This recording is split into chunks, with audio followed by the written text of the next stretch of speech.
ఈరోజు చేపల కూర ఎలా వండాలో తెలుసుకుందాం. అందరికీ తెలుసు, చాలామందికి తెలియని వారు ఎవరు ఉండరు. తెలియని వారి కోసం నేను చెప్తున్నాను.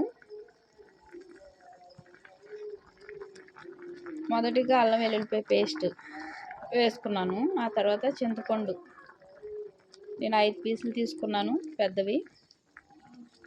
వాటి కోసం ఒక చిన్న టమాటా సైజు చింతపండు, దాన్ని 10 నిమిషాలు నానబెట్టుకొని ఆ రసం పోయాలి. చింతపండు రసం. 2 పచ్చిమిర్చి తీసుకున్నాను. ఆ పచ్చిమిర్చి కొయ్యకుండానే వేసేసాను. ఆ తర్వాత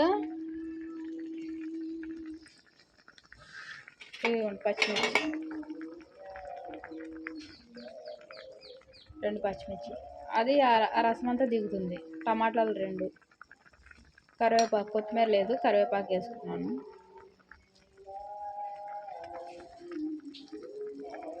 ఇగో పీస్,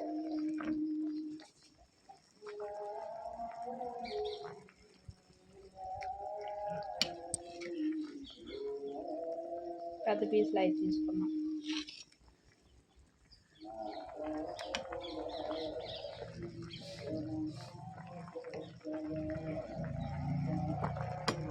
ఏదేమైనప్పటికీ చేపల కూరలో వాటర్ బాగా పోయాలి. పోయడం మూలంగా ఏమవుతుందంటే బాగా ఉడుకుతుంది. ఉడుకుతున్నప్పుడు దానికి ఉన్న స్మెల్ అంతా పోతుంది. స్మెల్ పోవాలి. అప్పుడు అలాగా అలా తినడం ద్వారా ఎటువంటి ప్రాబ్లం ఉండదు.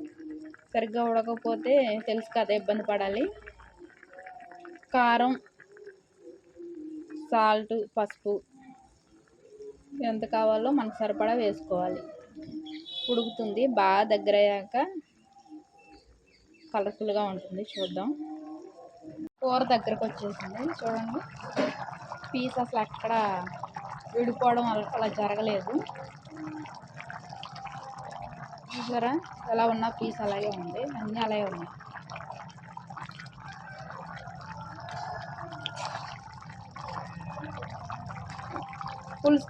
పులుసుగా కావాలంటే ఇలా దించేసుకోవచ్చు. ఇంకా దగ్గరికి రావాలంటే ఇంకా దగ్గరగా ఉంచుకోవచ్చు. నాకైతే ఇలా చాలు.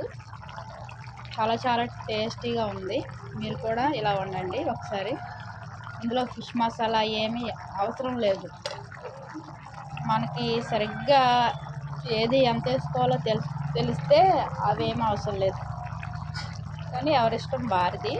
నేనైతే ఫిష్ మసాలా అలాంటివి అయితే ఏమీ వేయలేదు. చూడండి, చాలా బాగుంది. కట్టేస్తున్నాను.